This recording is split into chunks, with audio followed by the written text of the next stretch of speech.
ajattelen, että mäkin olin 45-vuotiaaksi tämmöisen asian kanssa, niin kun, etten kenellekään ikinä sanonut sanallakaan asiasta. Elämä meni aika lailla palasiksi ja joutui pohtimaan. Et paljon menetti, mutta yhtä paljon sitten sai.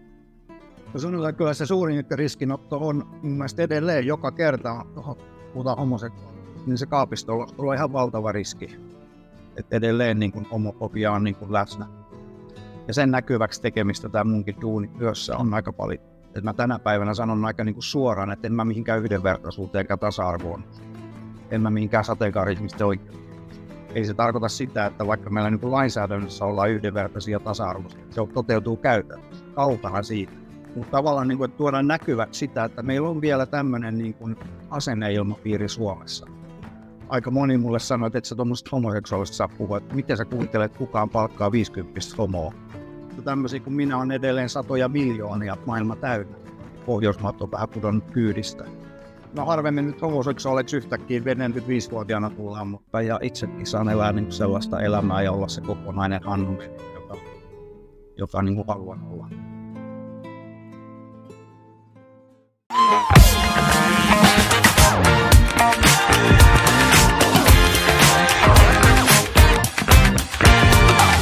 Heippa hei kuulijat! Taas mennään Risk and Flow-jakson parissa. Tänään tulossa taas mahtava jakso. Mulla vieraana tänään sateenkaarimatkailun ja viestinnän pioneeri sekä asiantuntija, monimuotoisuuskonsultti, entinen hetero ja baby gay, Hannu Merinen. Tervetuloa tänne tänään. Kiitos oikein paljon kutsusta, kiva olla. Ihan super, ja sä oot tullut tänne meidän kanssa juttelemaan. Ihan alkuun pääset kuule kertomaan, että kuka sä oot ja mistä päin sä tuut. No mä oon tosiaan Hannu Medina ja nyt 7 vuotta ollut yrittäjänä. Tosiaan sateenkaarimatkailu ja sateenkaariviestintään keskittyy toi mun yritystoiminta ja pikkasen sitä ennen kuin aloitin yrittäjänä, niin tulin kaapista ulos. Eli on tämmöinen sen takia tämä entinen hetero. Eli on viettänyt ihan heteronormatiivista elämää vaimojen ja lasten kanssa tuolla Turun suunnalla. Ja nyt sitten 7 vuotta avoimesti tai 8 vuotta avoimesti homona ja olen siinä välissä sitten ehtinyt ensimmäisenä homomiehenä mennä naimisiin Suomessa. Eli aviomieheni 1.3.2017 ensimmäisten joukossa mentiin naimisiin. Nyt sitten viimeiset 4 vuotta olen asunut täällä pääkaupunkiseudulla Helsingissä. Kuulostaa upealta. Hei, noista haluan ehdottomasti kuulla lisää. Mahtavaa, että sä oot ollut ensimmäisiä just pioneereja, jotka on mennyt naimisiin täällä. Mutta missä sä oot viettänyt sun lapsuutta? Kerro vähän sun nuoruudesta ja siitä lapsuudesta. No mä oon Pohjanmaalta kotoisin kaksikielisestä kaupungista Pietarsaaresta ja siellä viettänyt 20 ensimmäistä lapsuuden ja nuoruuden vuotta ja nyt sitten sen jälkeen 25 vuotta suurin piirtein Turussa. Lähdin sinne opiskelemaan kauppakorkeakouluun kansainvälistä markkinointia semmoista niin kuin perusperheen elämää Pietarsaaressa. Silloin tietenkin niin kuin turvallisessa ympäristössä, mutta täysin kaapissa, niin kuin siellä kaapissa yleensä on olla turvallista olla. Minkälaista se oli sitten kasvaa siellä kaapissa? Oliko sä ihan koko nuoruuden, miten sun polku oikein meni? No harvemmin nyt homoseksuaaliksi yhtäkkiä 45-vuotiaana tullaan, mutta tietenkin pitää muistaa, että mä oon niin tämmöinen 70-luvun lapsi ja 70-luvulla oli vain yksi tapa kasvaa pojaksi ja mieheksi ja tavallaan siihen aikaan tietenkin homoseksuaalisuus oli vielä rikos ja 80-luvulla, kun mä oon ollut teini, niin siellä oli vielä sairaus alkuaikoina ja sitten siihen liitettiin AIDS. Ja tavallaan niin se ympäristö on ollut siihen aikaan ihan erilainen ja eihän tuohon aikaan niin mistään perheessä, saati edes yhteiskunnassa puhuttu homoseksuaalisuudesta. Oikeastaan myös sen takia, että vuoteen 1999 asti meillä oli tämmöinen kehotuslaki voimassa, jonka takia niin kuin mediassa ei saanut edes puhua homoseksuaalisuudesta sen takia, että se niin kuin helposti määriteltiin kehottamiseksi homoseksuaalisuudesta. Mutta kyllähän ne niin kuin tunteet on tietyllä tavalla ollut aina olemassa, mutta sä oot vaan niin kuin piilottanut ja työntänyt ne tuonne niin kuin takaraivoon. Ja oikeastaan niitä niin kuin tunteita on ruvennut sitten ehkä enemmän vasta käsittelemään nyt 50-vuotiaana. Kyllä mä niin kuin muistan sellaisia tuntemuksia, joissa on selvä homoseksuaalinen vire jo varmaan 5-vuotiaasta lähtien. Mutta ihminen lähtee elämään, jokaisella on oma polku. Ja kenenkään niin kuin polkua ei voi niin kuin verrata tavallaan toiseen. Että jokaisella on se oma tapa. Ja ehkä siinä vaiheessa mä en ollut mikään riskinottaja, vaan halusin elää niin kuin varman päälle. Joo, toi on kyllä aika hurja, että vasta sieltä 90-luvun loppupuolelta on nämä asiat, niin kuin, näistä on ehkä voinut lähteä puhumaan, että se on ollut vielä niin kielletty ja varmasti tabu koko yhteiskunnassa. Kyllä, joo. Me välillä tänä päivänä niin kuin tämmöisiä maita kuin Puola ja Unkari ja Venäjä niin kuin vähän osoitellaan sormella ja unohdetaan välillä, että ei siitä ole reilu 20 vuotta. Suomessa on ihan samanlainen lainsäädäntö. Mutta joo, onneksi ollaan nyt tässä vaiheessa sitten kuitenkin sekä yhteiskunnan tasolla menty eteenpäin ja itsekin saan elää niin kuin sellaista elämää ja olla se kokonainen Hannu Medina, joka niin kuin haluan olla. Ihana kuulla. Sanoit, että sä oot kasvanut Pietarsaaressa ihan lapsuutta viettänyt. Milloin sä sitten lähdit sitten Turun suuntaan opiskelemaan? No mä kirjoitin 87 ylioppilaaksi ja pääsin silloin sitten heti. Silloin lukioaikana vielä pohdin sitä, että mä ajattelin, että musta tulisi eläinlääkäri ja kävin itse asiassa lukioaikana vielä tämmöisessä harjoittelussa. Siltä jotenkin tuntui, että ehkä tämä ei olekaan mun juttu. Olin harjoittelijana utaretulehdusten ja poikimahalvausten parissa ja sitten se tuntui, että ehkä tämä ei olekaan se mun juttu. Ja sitten tein aika nopeasti sen päätöksen, kun tykkään aina kielistä. Ja ei mulla mitään sellaista niin kuin tietynlaista intohimoa ollut. Mä olisin heti tiennyt, että mä haluan että sitten meni vaan sitä kautta, että mä oon niin kuin kielissä hyvä ja koulussa muutenkin menestyin hyvin. Sitten valikoitu se kauppakorkeakoulu ja sitten sieltä vielä niin kansainvälisen markkinoinnin linja. Että tämmöinen kansainvälisyys on mulle ollut aina niin kuin mielenkiinnon kohteena. Toki ehkä jälkikäteen mä oon aina ollut historiasta kiinnostunut. Että sitten kauppakorkeakoulun ihan loppuvaiheessa se oli 1994, kun Suomi liittyi EU:hun, niin mä lähdin opiskelemaan sitten niin kuin myös poliittista historiaa ja ajattelin, että musta tulee EU-diplomaatti tai ylipäätään diplomaatti ja olin jo niin kuin, kävin tämmöistä eurotietä ja koulutusta ja sain peräti jo ulkoministeriön niin kuin harjoittelupaikankin, mutta sitten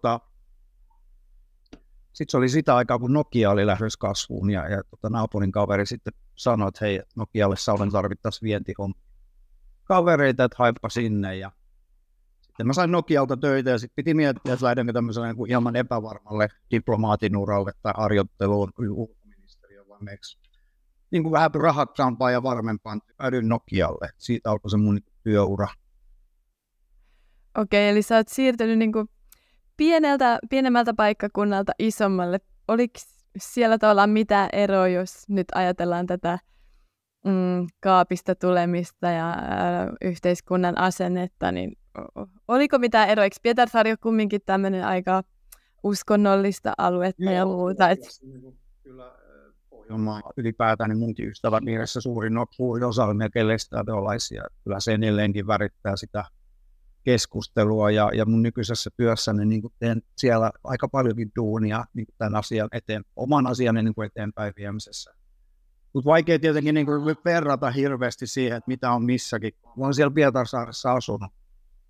Mutta sitten taas, niin, tietenkin pienellä paikkakunnalla se on aina niin kuin omat haasteensa. Tehän mä niin kuin lapsuudessa, ei mulla ollut mitään niin kuin homomiehen malleja. Mä tuntenut yhtään avoimesti homoa, enkä tiennyt yhtään avoimesti homoa.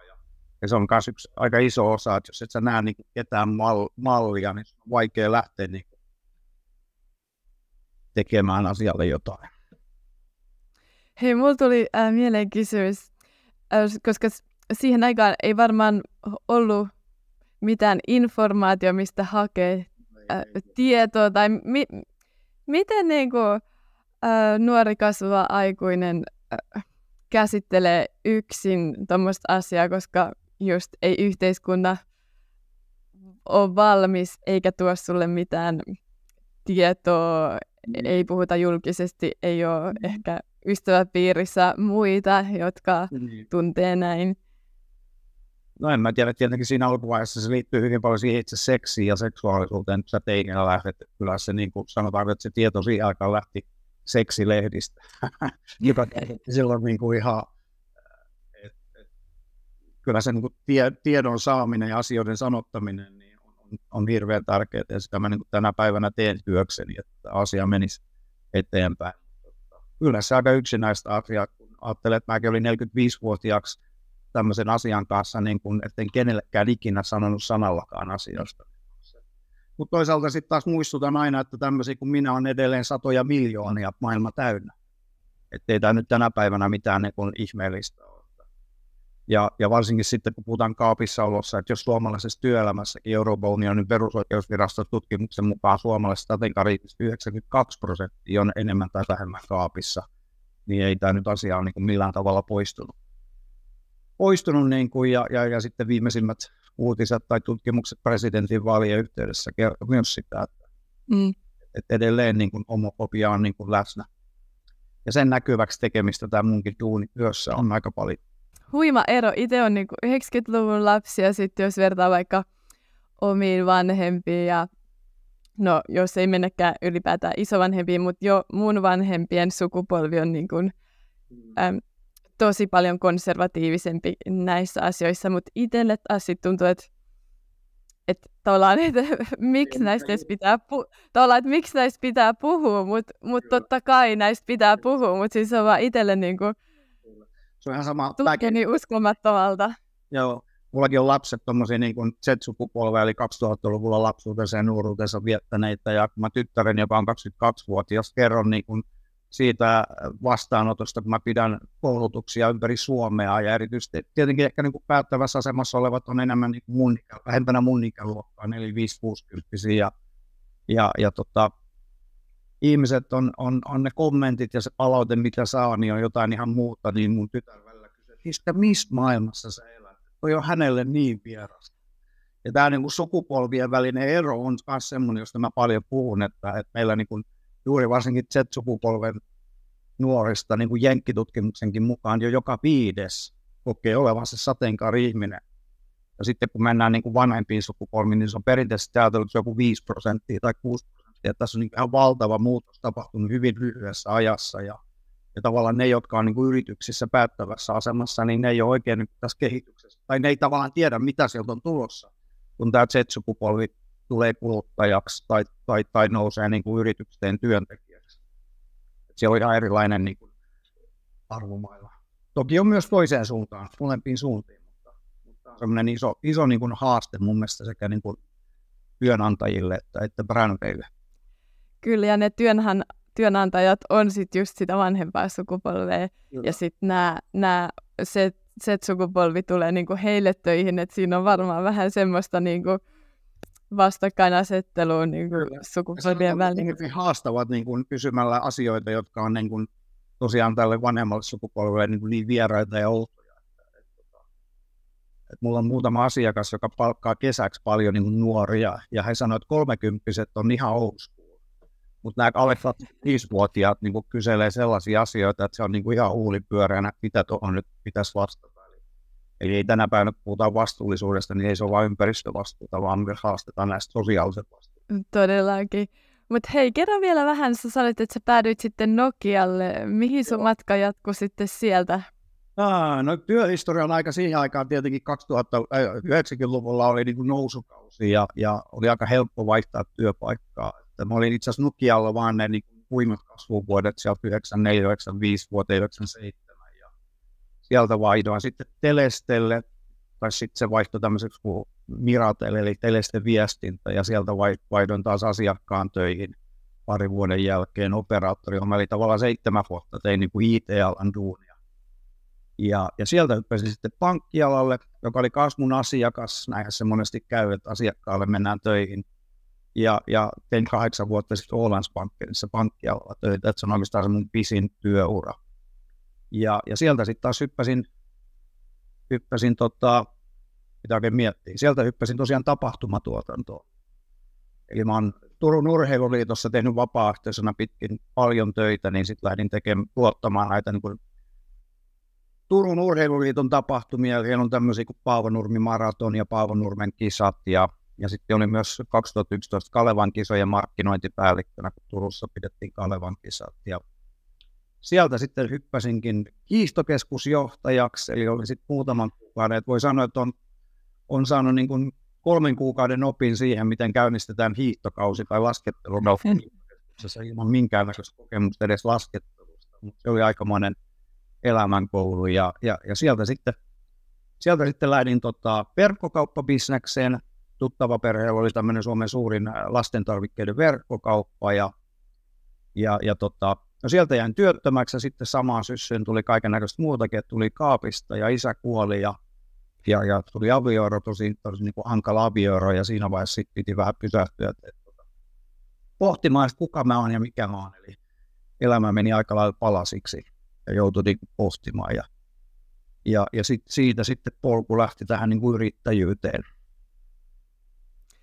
Siellä on ollut tosi monipuolinen polku. Sä olit siis siinä välissäkin mennyt naimisiin, oot saanut lapsia. Joo. Miltä se on niin kuin tuntunut, jos mä voin kysyä näin?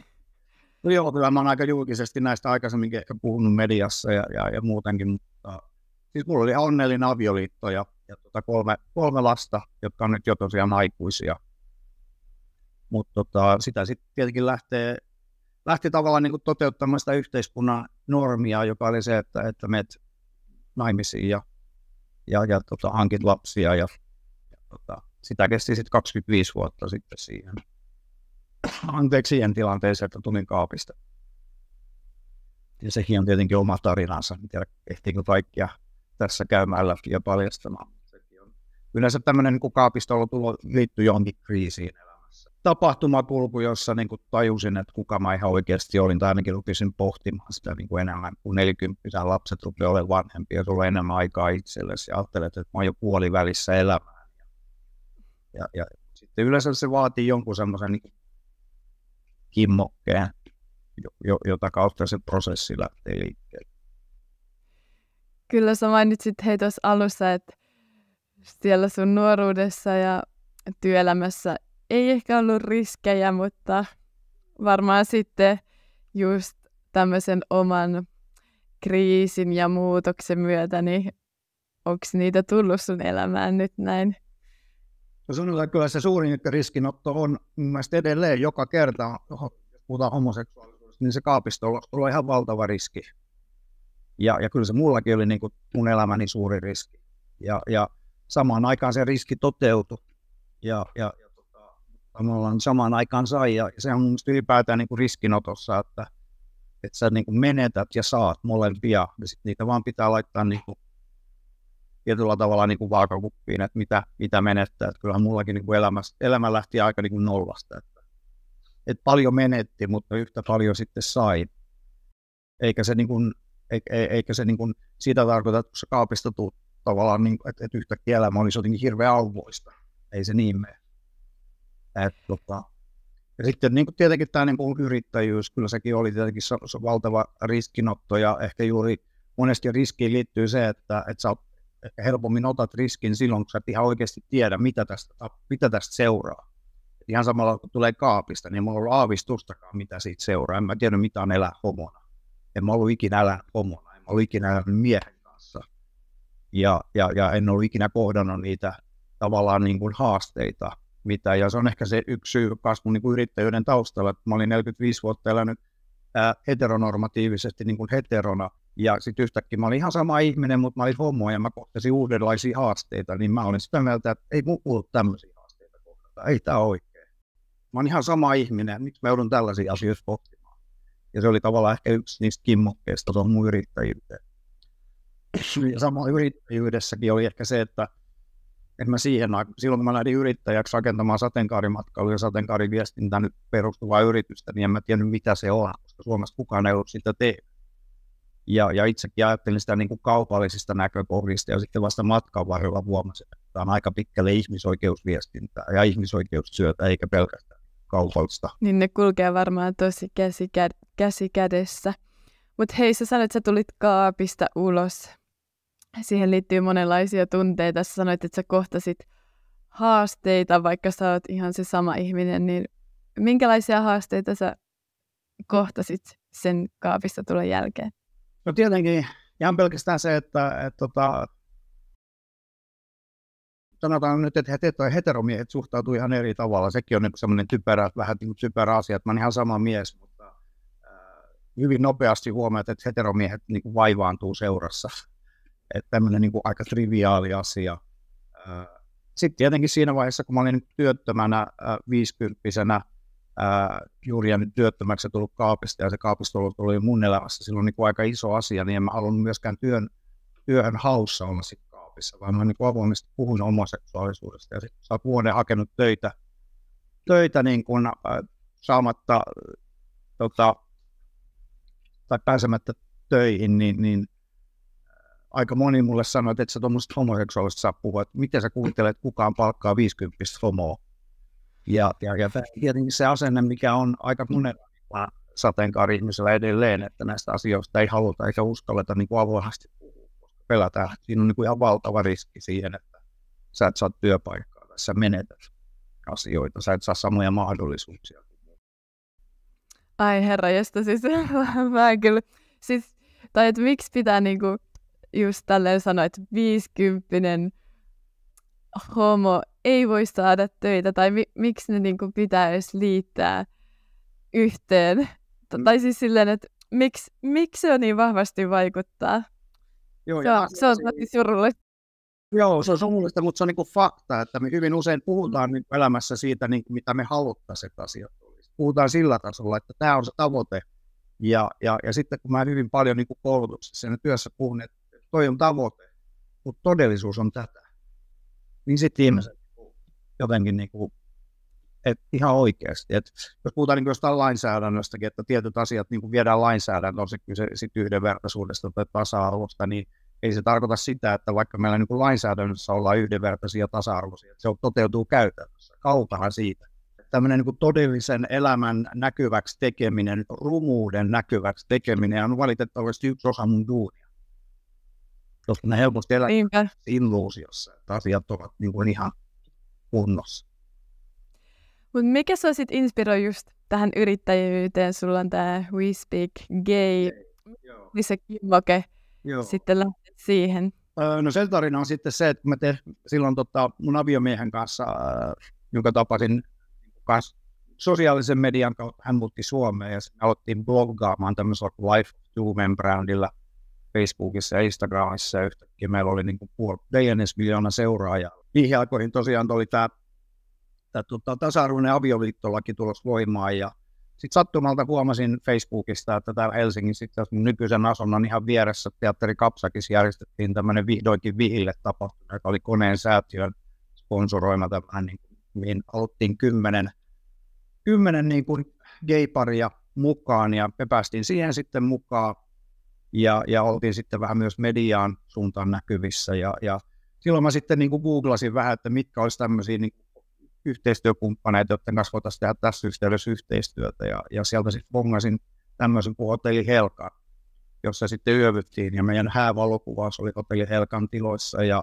siellä mulla sitten tuli semmoinen olo, että miksi täällä on näin hyvä olla täällä hotellissa, että kaikki niin kuin on sitten asiakaspalvelu tai vastaanotto tai johtaja tai niin kuin yhteistyökumppanit tai muut asiakkaat, niin jotenkin se arvomaailma tuntui ihan oikeasti. Ja silloin mulla tuli semmoinen, että mä haluan tätä lisää.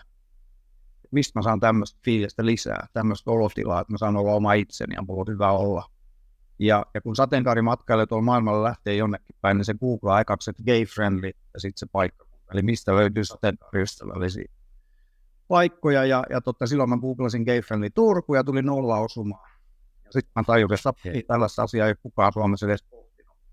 Ja sitten rupesin katsoa, että mitä maailmalla tehdään, ja huomasin, että ihan valtava teollisuuden ala oli jo 70-luvulta lähtien. Siitä se sitten lähti niin kuin idea, että hei, eka tietenkin katselin, että okei, Suomessa ei tätä kohderyhmää niin matkailutoimijat huomioidu millään tavalla.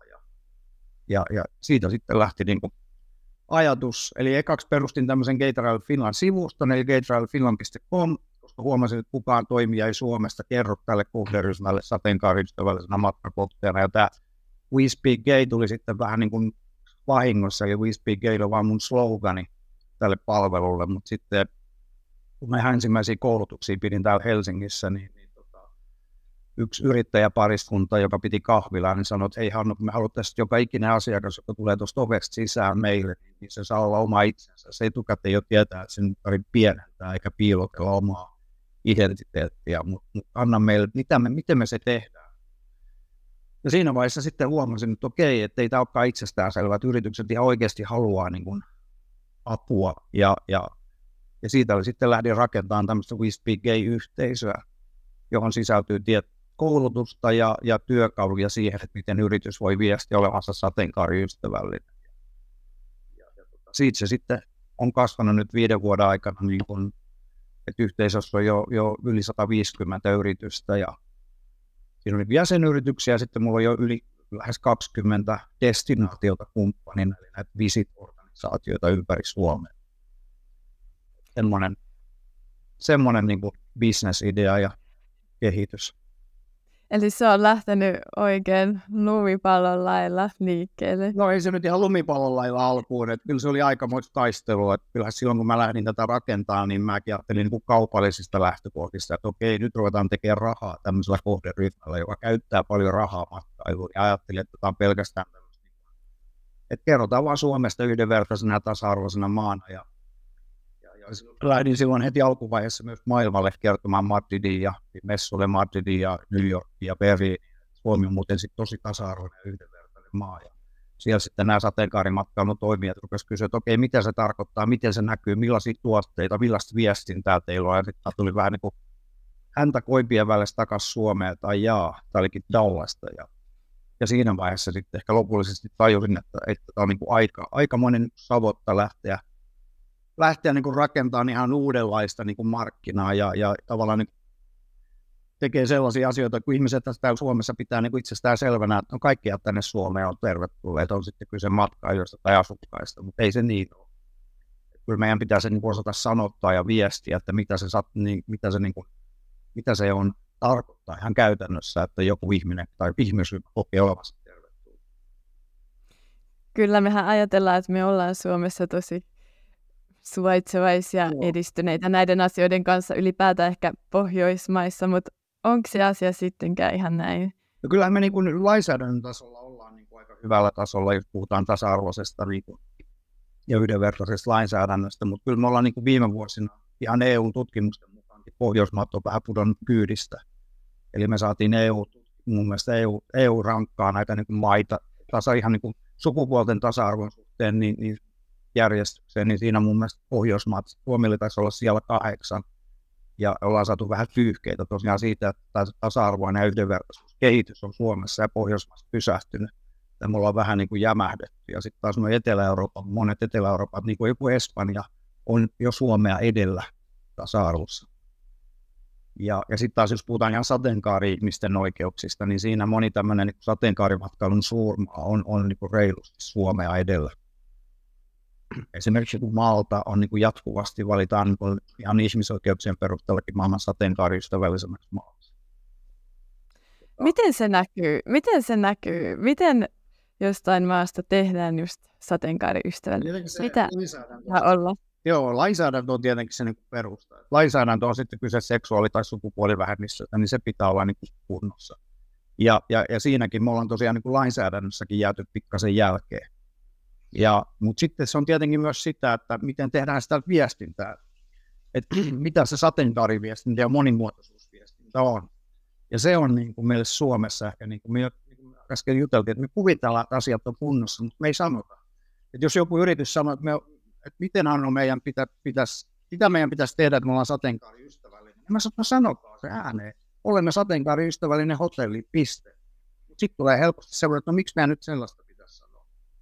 Ja siinä vaiheessa niin on tärkeää aina, kun lähdetään niin tekemään tämmöistä viestintää, että sun pitää katsoa tiedostaa niiden niin vähemmistöjä tai marginaalissa olevien ihmisten niin tilanne, että mitä on elää homona tuolla maailmalla, tai mitä on niin elää pyörätuolissa, tai mitä on elää niin Suomessa, vaikka niin ei-valkoihoisena. Eli eka pitää tiedostaa se, että mitä on olla erilainen tai niin vähemmistössä, ja sen jälkeen ehkä lähtee halua, että okei, mitä me voidaan tälle asialle tehdä. Ja tämä mun niin kun asiantuntemus liittyy juuri siihen, että miten sä viestinnän keinoin pystyt niin osallistumaan ja luomaan niin kun, semmoisen tunteen, että hei, mä oon turvallisesti tervetullut jonkin yritykseen tai Suomeen. Tässä tapauksessa nyt sateenkaari. Kyllä, ja just varmaan tuonne päättäjiinkin tarvitsisi just niitä asiantuntijoita, joilla olisi niinku omakohtaista kokemusta, tai sitten just, että niille tuodaan se informaatio just jonkun asiantuntijan kautta. Kyllä. Mitä mieltä olet just sit, meillähän on Pride-viikot, jolloin me juhlitaan homoutta, kaikkea sateenkaari-ihmisiä. Silloin myös ehkä yritykset vielä enemmän tavallaan liputtaa, että hei, me ollaan sateenkaariystävällisiä, mutta sen viikon jälkeen ehkä se innostus tavallaan lopahtaa. Onko semmoista ilmiötä, että silloin kun on Pride-viikko, silloin kaikki on vähän niin kuin sateenkaariyrityksiä, sen jälkeen jotain muuta? Kyllä se näin on. Se näkyy munkin yritystoiminnassa. Mä oon monen tämmöisen puhujatalon niin kuin, listoilla puhujana sateenkaari niin kuin inklusiivisuuden suhteen, niin ei mua juuri niin kuin 5 vuoden aikana kertaakaan myyty puhujaksi muuta kuin Pride-viikolle. Ja mä monta kertaa kysyn heiltä, että onko teillä muita tämmöisiä puhujia, joita myydään vain yhdelle viikolle.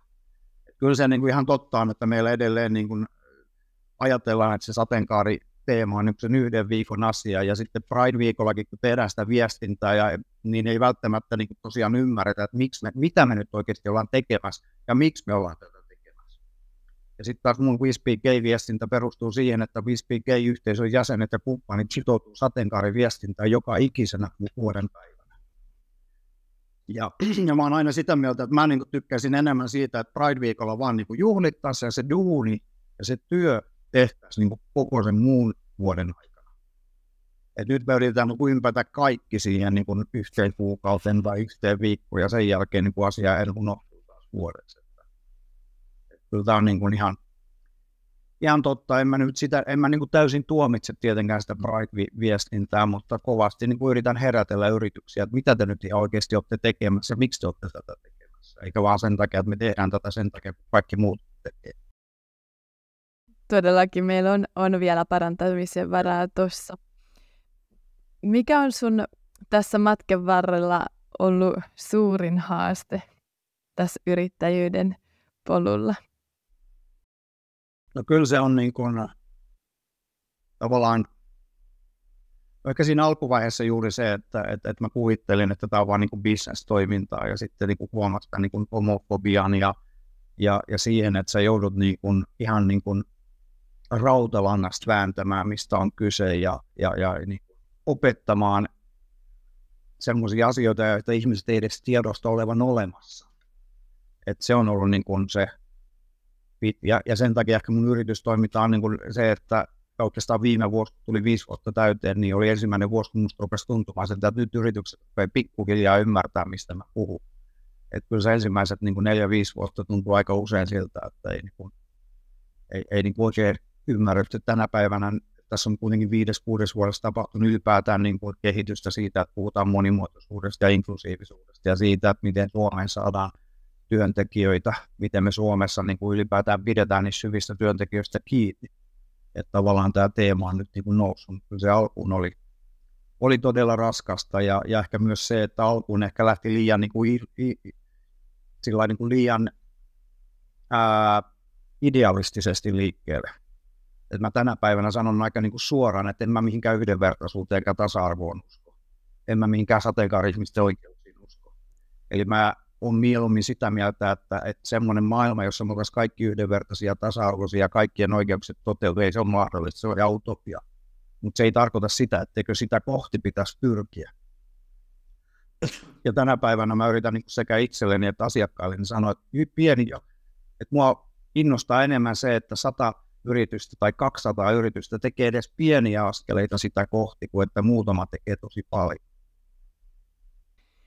Kyllä, ja toi itse asiassa ei ole kovin kauan, jos 5 vuotta sitten vasta tai sä sanoit, että 5 vuotta sitten vielä oli niin kuin, ei lähetty mukaan niin kuin tänä päivänä. Että tavallaan 5 vuotta sitten ei ole hirveän pitkä aika, ollaan oltu jo täällä 2000-luvun puolella, että nämä on siis vielä tosi niin kuin... Kyllä, joo. 5 vuotta sitten ehkä puhuttiin jo vastuullisuudesta, mutta se keskittyi niin kuin matkailun sisällä ja muutenkin hyvin pitkällä niin kuin ympäristövastuuseen. Ja puhutaan niin kuin yritysten yhteiskuntavastuusta tai vastuullisuusviestinnästä, niin siihen kuitenkin kuuluu se taloudellinen viestintä, ympäristöviestintä, mutta erityisesti myös sosiaalinen viestintä. Ja meillä ehkä on ollut vähän hakemista siinä, että mitä se sosiaalinen vastuu nyt sitten oikeasti tarkoittaa. Ja mä yritän aina sanoa, että sosiaalinen vastuu on sitä, että sä pitää ihmisestä huolta.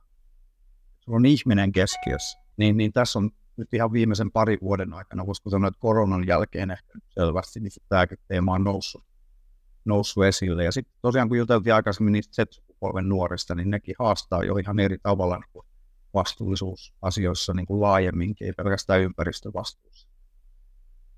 Onko sulle tullut mitään kysymyksiä heiltä, mitkä on jäänyt niin kuin pohdituttamaan tai herättää jotenkin enemmän ajatuksia? No tietenkin sitä aina toivoisi, että olisi entistä rohkeampi. Kun puhutaan riskinotosta, niin mä en itseäni, jotkut pitää, että mä oon kauhean rohkea, kun mä puhun näistä asioista, mutta mä en itse ehkä näe itseäni rohkeana. Mutta aina toivoisi, että uskaltaisi olla vieläkin rohkeampi. Mutta kaupallisena toimijana sä joudut kuitenkin aina pikkasen tasapainottelemaan, että ei nyt joka asiasta tavallaan samaan aikaan halua olla rohkea, mutta ei liian provosoiva. Ja kyllä mulla kaikessa yritystoiminnassa puhutaan paljon, että pitäisi perustua kaikki päätökset dataan ja tietoon, niin mä oon aina ollut sitä mieltä, että datalla ja tiedolla tehdyt päätökset on aika lyhytkantoisia. Ne, jotka sä teet sydämellä ja intuitiolla, niin ne on ainakin mun elämässä niitä, jotka kantaa pitkälle. Ja sen takia mä omassa yritystoiminnassa pyrin hirveästi kuuntelemaan, että vaikka joku asia näyttää datan ja tiedon varassa, että hei, näinhän mun pitäisi tehdä. Tai kun juttelen asiakkaan kanssa, että tämä kuulostaa hyvältä, mutta jos ei se tunnu hyvältä, niin sitten mä mieluummin annan sen asian olla tai hautua niin kauan, että se tuntuu hyvältä. Ja just toi rohkeus teemana tässä homoudessa, sekin tavallaan tulee mulle vähän semmoisena just surullisena, että tavallaan sä oot rohkea, kun sä voit ilmaista, kuka sä oot. Joo. Mutta miten sitten hei, sun suhde riskeihin tämän koko matkan varrella? Miten se on muuttunut? Miten sä kuvailisit sitä sieltä riskien ehkä ottamatta jättämisestä nyt tähän päivään asti? Ehkä mä enemmän, mä en tiedä, onko mä sen parempi riskinottaja tai onko mä sitä rohkeampi. Nytkin mulla on mielenhässä se, että mahdollisesti osa vuodesta muuttaisin Espanjaan ja tekisin yritystoimintaa Espanjasta käsin, niin kyllä se edelleenkin pelottaa. ja ehkä sen riskinotossa on sekin, että jos sä pyrit minimoimaan riskin sillä, että sä otat kaiken mahdollisen tiedon haltuun, niin silloin asian kanssa menee tiedäks aikaa vaikka kuinka paljon. Et jossain vaiheessa vaan pitää ottaa se riski ja tavallaan on sitten kyse elämästä, omasta yksityiselämästä tai yritystoiminnasta, niin vaan uskoa siihen ja ajatella, että kaikkea tulee vastaan, mutta joka ikisestä asiasta jotenkin selvitään. Ja sitten jos ei selvitä, niin yritystoiminnassa niin ei se maailmaa kaada.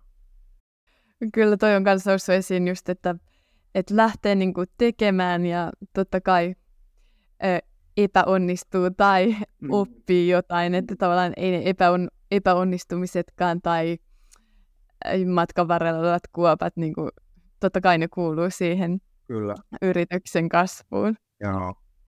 Joo. Ja molemmista, aina kun ottaa riskejä, niin se pelkkää menestystä. Otin ihan samalla lailla kuin itsekin kaapista kerron tarinaa, niin siinä oli paljon hyvää, mutta siinä oli tosi paljon huonoa. Ja sama se on yritystoiminnassa, että kun se ottaa riskejä, niin sieltä tulee sekä hyvää että pahaa vastaan. Ja näin se vaan on. Ja niinhän se on. Hei, tästä mä haluaisin vielä vähän kosketella tätä presidentin vaaliaihetta vielä tähän. Tosiaan Haaviston ehdokkuudessa nousi just esiin tämä homousteema, niin sitä vähän kritisoitiin myös siitä, että pitikö sitä nyt tavallaan tuoda esiin vai eikö pitänyt vai vaikuttiko se tähän lopputulokseen? Mitä sä ajattelet tästä? No mun mielestä ehdottomasti, että mä itse tietenkin niin olisin toivonut, että tämä on niin hyvä alusta ehdokkaalle eli Haavistolle, että on pikkasen toisaalta niin pettynyt Haavistoon sen takia, että hän ei niin tuonut asiaa enemmän esille, mutta ymmärrän toki niin kampanjan mielessä, että se ei ollut ehkä viisasta. Ja kyllä mun mielestä niin tämä on vähän sitä, mitä mä aikaisemmin sanoin, että rumat asiat pitää tehdä näkyväksi, koska ihmiset olettaa, että asiat on tietyllä tavalla, ja sen perusteella tehdään päätöksiä tietämättä, että mikä on todellisuus. Ja kyllä tämä presidentinvaalikampanjakin toi sen esille, että meillä on edelleen niin tosi vahvana tämä homofobia, mutta tavallaan niin kuin, että tuodaan näkyväksi sitä, että meillä on vielä tämmöinen niin kuin asenneilmapiiri Suomessa, että presidentin seksuaalisuus tai sukupuoli tai seksuaalisuus niin kuin on asia, jota niin kuin joudutaan pohtimaan. Ja se, mikä mulle tuli myös tässä mieleen, että tässä puhuttiin paljon niin kuin puolisoista. Ja se, että niin kuin presidentin ehdokkaalla on puoliso, joka on samaa sukupuolta, niin sehän teki hänen homouden näkyväksi. Että se, että sä oot niin kuin ihan sama kuin minä silloin, kun mä tulin kaapista, mä elin ihan samanlaista elämää tavallaan kuin muutenkin. Eihän mun päässä lukenut, että homo tai etkossa. Mutta sitten yhtäkkiä, kun mulla olikin puoliso, niin se teki sen mun homouden näkyväksi. Mutta summa summarum, mun mielestä oli nyt todella tärkeää, että tätä asiaa käsiteltiin. Ihan samalla oli kuin tämä rasismikeskustelu viime kesänä, että asiat pitää tehdä näkyväksi, koska vaan sitä kautta huomataan, että hei, meillä on vielä aika paljon tekemistä tässä asiassa. Ja kyllä mä niin kuin ehdottomasti olen sitä mieltä myös, että se homoseksuaalisuus oli se syy, minkä takia Haavistosta ei tullut presidentti. Että jos ajatellaan, että 3/3 äänestäjistä oli sitä mieltä, että sillä on niin kuin vaikutusta tai ettei mielellään äänestä. Ja silti niin kuin toisella kierroksella niin kuin ero ehdokkaiden välillä on pieni mitä ikinä. Niin se on mun henkilökohtainen mielipide, että ilman muuta se ratkaisi vaalit. En sano, että meillä on huono presidentti nytkään. Meillä on upea presidentti, mutta olisi ollut myös upea presidentti. Ja sanotaanko, että mun bisneksen kannalta ehdottomasti parempi presidentti. Ja se, että meillä on niin kuin gay-presidentti, niin on niin kuin mun bisneksessä olisi ollut niin kuin valtava markkinointipuus ihan varmasti. Todellakin, ja siis on kyllä surullista, mistä syistä sitten olikaan niin, että just 1/3 äänistä jäi niin kuin kokonaan saamatta. Oliko sitten just tämä homous vai mikä. Mutta itse oikeasti mä olisin kyllä halunnut nähdä sen, että vaikka just presidentin linnassa itsenäisyyspäivänä olisi ollut homopari ihan vaan sen takia, että hei, se on mahdollista. Se on ihan sama kuin Halonen ensimmäisenä naispresidentti. Kyllähän hän avasi sen. Kyllähän siihen asti niin oltiin sitä mieltä, että voiko nainen olla presidenttinä. Ja tavallaan vasta niin Halosen presidenttiyden jälkeen meillä rupesi tulee niin naispääministeri ja naispuoluejohtajia. Ja nyt sitä ei pidetä enää minään. Mä olen niin ihan samaa mieltä, että vaikka se nyt ei ole se pääasia, että meillä on homopresidenttinä, mutta ilman muuta sillä valtava vaikutus olisi ollut. Ja tietenkin myös se, että ihmisellä on jotenkin niin kuin läheisempi suhde presidenttiin, tunnepitoisempi suhde presidenttiin kuin johonkin pääministerin tai ministerin tai kansanedustajan, niin se on ehkä myös se, mikä tässä kampanjassa ja tässä niin kuin homofobiassa tuli niin kuin esille. Jos jos niin kuin kansanedustaja tai ministeri on niin kuin homo, niin se ei ehkä niin kuin ole niin näkyvää juuri sen takia, että se puoliso ei ole siinä mukana. Et mä uskon, että tämä puoliso se oli semmoinen, joka aika vahvasti niin kuin näkyy tässä presidentin. Kyllä, toivottavasti ei enää seuraavissa vaaleissa. Joo. Asiat menee eteenpäin, ja tämä oli taas yksi niin kuin askel varmasti myös eteenpäin. Kyllä, ja sitten vielä vaan sanon sen tähän, että siinähän just oli, että kummankin puolisot oli niin kuin vielä maahanmuuttajataustaisia, että sekin tavallaan vielä niin kuin liittyy tähän vähän niin kuin vähemmistöön ja muihin. Että hienoa, että kummallakin kumminkin puoliso on ehkä ei niin perinteinen suomalainen. Hei, vielä tähän loppuun pari kysymystä sulle, Hannu. Sulla on, siis sä teet aivan upeata työtä We Speak Gayn osalta. Mitä sulla on tulevaisuudelle odotuksia, unelmia? Mitä odotat? Kyllä niin kuin mulla on alusta asti ollut ihan valtava halu vaikuttaa ja tehdä muutoksen. Ja kyllä mä oon niin kuin hirveän onnellinen siitä, että jos mä nyt ajattelen pelkästään, vaikka mä teen matkailualan ulkopuolellakin pidäkoulutuksia ja We Speak Gay-yhteisössä myös toimijoita, niin silti se, että mä oon niin kuin ihan oikeasti saanut aikaan valtavan muutoksen ja mä annan siitä itselleni krediittiä ja saan sitä myös ulkopuolella. Välillä niin kun mullekin sanotaan, että hei, sun pitäisi lähteä kansainvälistymään ja sun pitäisi lähteä maailmalle. Ja se on ehkä semmoinen, mitä mä niin itse pohdin tällä hetkellä, että mitä mä oikeasti haluan. Et me puhutaan tänä päivänä startup-yrityksistä ja työllistämisestä, ja jotenkin se, että sä oot iso ja työllistävä yritys ja kansainvälistynyt, niin se on niin kuin hieno juttu. Mutta mä oon sitä mieltä, että myös niin pieni toimija voi saada niin kuin ison muutoksen aikaan. Mutta kyllä mulla niin se kansainvälistyminen, niin kuin mä kansainvälistä markkinointia silloin aikanaan lähdin opiskelemaan ja unelmoin diplomaatin urasta ja niin päin pois, niin kyllä mulla se niin kuin kansainvälisyys on varmasti se seuraava niin kuin steppi.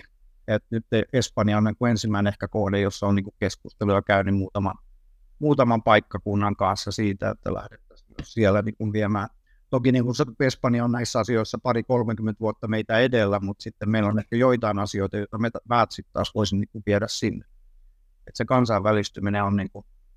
Mutta sitten yksityiselämässä haluaisi tietenkin jotenkin semmoista, niin kuin, tässä on 10 vuotta ollut monesta syystä johtuen aika turbulenssia, 2 kaapistolot ja avioerot ja uusi parisuhde ja naimisiin ja yritystoiminta ja haasteet siinä, niin ehkä semmoista niin kuin seesteistä aikaa odottaa.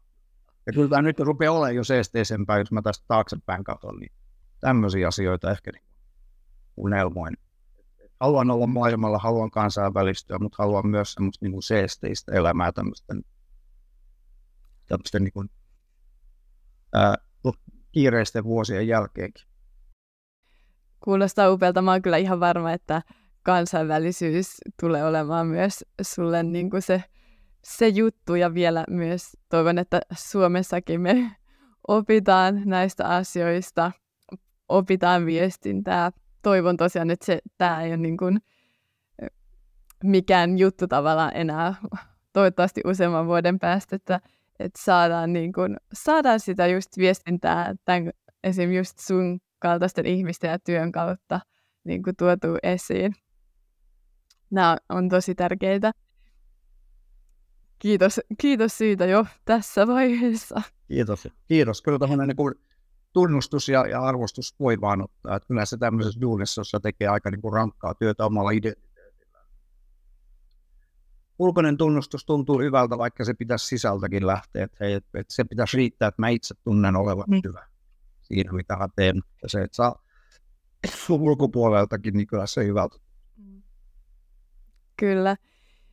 Viimeinen kysymys vielä tähän loppuun, että kenet sä haluaisit, Hannu, nähdä ja kuulla Risk and Flow podcastin vieraana? Tietenkin mä haluaisin, että se olisi joku niin kuin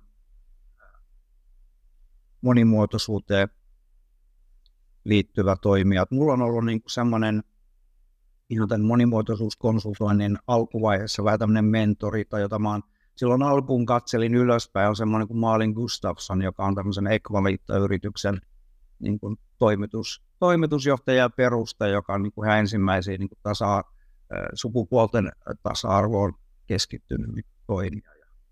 Malin on ollut mulle semmoinen jonkinnäköinen idoli. Alkuun katsoin kauheasti ylöspäin, nyt ymmärrän, että kyllä mä ihan niin kuin samalla tasolla suurin piirtein tehdään näitä hommia. Hei, mahtavaa. Kiitos tästä vinkistä. Olisi kyllä mielenkiintoista kuulla totta kai hänenkin tarinaa, mitä hänellä on antaa tähän teemaan. Hei Hannu, tähän loppuun mä kiitän sua, että sä olit täällä tänään jakamassa sun tarinaa, tärkeitä asioita, teemoja. Kiitos, että tulit. Mahtavaa, että olit täällä tänään. Kiitos oikein paljon tästä mahdollisuudesta. Tässä Risk and Flow kiittää, ja se on sitten taas seuraavan jakson pariin. Heippa!